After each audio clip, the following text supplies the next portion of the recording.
Good evening, peeps out there in YouTube world.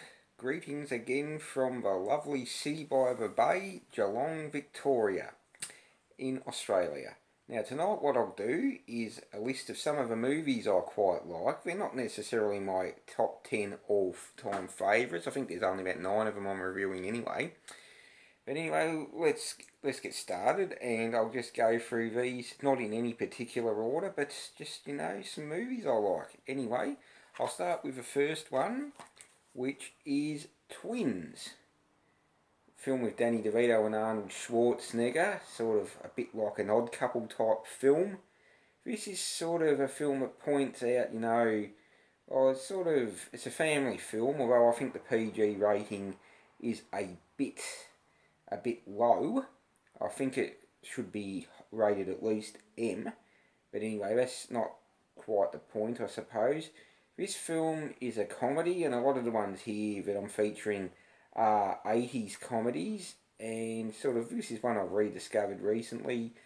Bought a second-hand copy of the DVD, and I remember it, it's quite a very good film. Just about a brotherly bond that probably overemphasised, but it's just a good film. Quite an enjoyable film with a nice ending.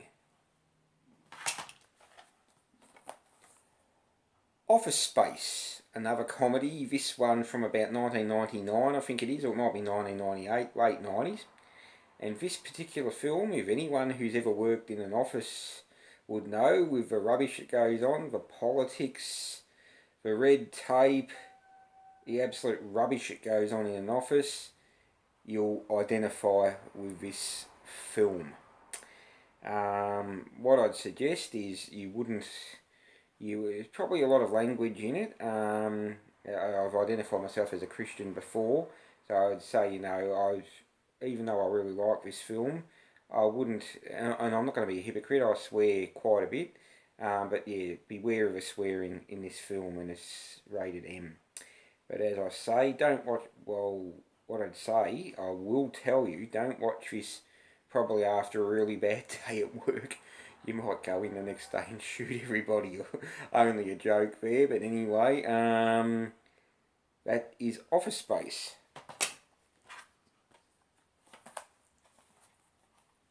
Tough Guys, a 1980s comedy. A film I just watched again recently and realised how much I really like it. Probably a little before its time as far as, you could probably consider it a bit left-leaning. Sort of taking on the people who don't believe in rehabilitation and, don't believe a leopard can change its spots and those kind of things. But it actually, spoiler alerts for all of these films, plus the ones I've just done, which I might have already spoiled, but this is sort of one where, these people, some of the people try to force them to become, try to force them to go back to their old ways, with a little bit of pressing. These guys who have got out of jail, trying to make a new life, push the wrong buttons or the right buttons, and they will go back to crime. I won't spoil the end, but it's got some good music in it, probably one of the earliest features of the Red Hot Chili Peppers. It's a good film, this one. I thoroughly recommend it.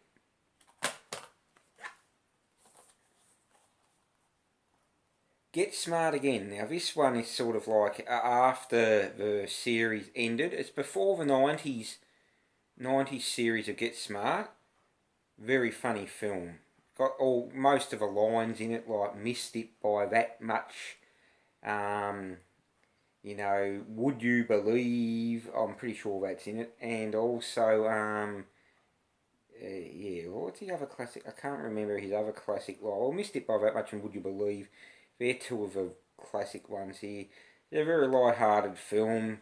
Watch it. You don't expect brilliant Hollywood cinematography or anything, but just watch it. It's probably a television movie, really, but yeah, I really love it. Just makes you laugh, even though with goofy jokes in it and all that. It's just fun. Uncle Buck. Now, I'm quite a fan of John Candy. I really like John Candy. He was brilliant. Look, probably, he's been gone for over 20 years now, probably about 23 years almost, but he he was sort of like the stereotypical, a bit one-dimensional, his characters, but, the stereotypical, fat guy, fat slob who, on the inside's a lovely person, but I still, with John Candy's delivery, he was a brilliant comedy actor, and this is a good family film. Macaulay Culkin, might have been his first film, or if not, it was one of his first, around the time when he was popular. A John Hughes film, at least I'm almost certain it's a John Hughes film. He had a lot of John Candy and very funny. You don't, as I say once again, don't expect brilliant, laugh out loud moments, I suppose, but it's just, a heartwarming film, another sort of family film, sort of about family, like the other one I've done, the twins one, sort of a family theme in there. The Dish. This is an Australian film, and this film comes after the Castle, and made by the same people. But this one is about the moon landing in 1969, and about the radio telescope in the southern hemisphere that actually helped bring the pictures of Neil Armstrong walking on the moon. Now, I won't say, as some people believe it was faked in a studio, the moon landing. I'm not going to get into that. This is a film about the moon landing. Liberties were taken in this film, but and I'll say the film The Castle, that was made to actually raise money for this film. This was the film they wanted to be their main film, and I think the Castle surpassed it by miles. But this is it's got some very funny, heartwarming moments. It's rated M, considering some of the ratings of the other films I've gone through.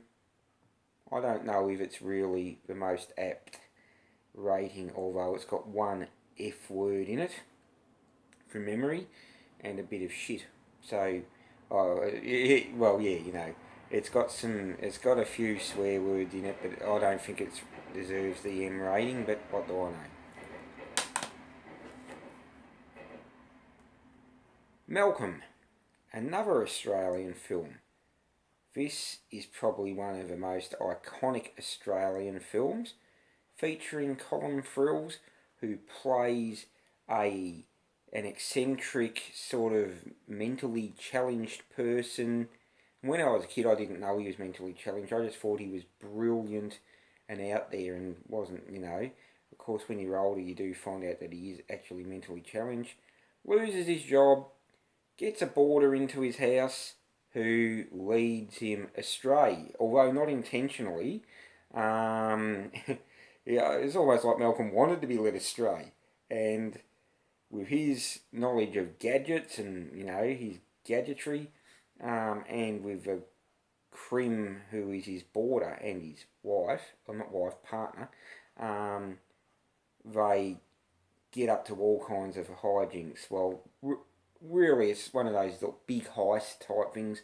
They arrange or work out a heist, and it's not a bad film. I'll skip that one for a minute. Big Shots. This is, and quite a, could call it a road trip film. Another film about the importance of family. You can see, and also sort of an anti-racist message in it.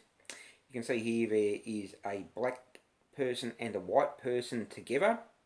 It is Chicago, so, probably really, there must have been still racism back in the 80s in Chicago when this was made.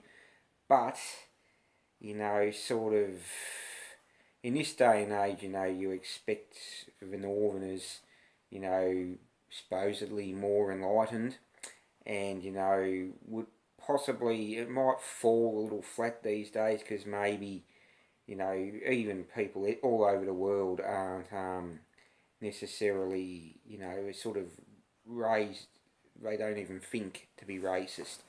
But this film, you know, about a man, importance of family again, and they both lost their fathers in a way. One of them, his father has died, the father has disappeared, and they go searching for the long lost father and find him. It's a good film. It's another comedy, and what's this one? Doesn't have a PG-13. It's got this. My brother got this for me. Film that isn't necessarily released on DVD as such, on a burn-on-demand basis, basically. So this one was made specially, I suppose. Once my brother ordered it for me, and yeah, straight from the United States. By the look of it, it's got the United States PG-13 rating on it. Good film. Probably for a while where people were saying, why isn't this on DVD? Why isn't this on DVD? Well, here it is, and good film. John Candy again. Planes, Trains and Automobiles. One of my favourite all-time films. This is a film that, once again, John Candy's portrayed as the lovable fat slob. And although when the original cut made John Candy's character to be less likeable, sort of a film that I think from memory my mother and father had seen it on TV, or bits of it on TV, borrowed it from the video shop, and you can probably guess what happened. Video shop had an uncut version. The television version was cut. In about the very middle of the film, F-bombs galore. And that is about the only swearing in the whole film. When I was a child, I laughed my head off at that bit. My dad's like, oops. But I laughed my head off. What kid wouldn't when you see a guy like Steve Martin? And when you're an adult, it's even more funny because, you know, up until that point, he was a straight-laced, white-collar worker. And here he goes, you can start by wiping that effing smile off your rosy effing cheeks. And it's sort of an out-of-character outburst. But anyway, this is a film, a Thanksgiving film. Of course, that bit falls a little bit flat on me as an Australian, but I love this film. It's a very good film. So I think the original cut makes, when you hear about an original cut, it makes more sense. This feels like it's sort of cut short and messes it up a little bit. But another John Hughes film. He is a king. I reckon he's a king of road trip films, across the United States, of course, but he makes several road trip films, and they are good films. This film is very funny, and I really like it. Anyway, look, that is all for now, I guess. If you feel free to drop a comment in the comment section if you wish. And what I'll say is I'll sign off for now. Have a good evening.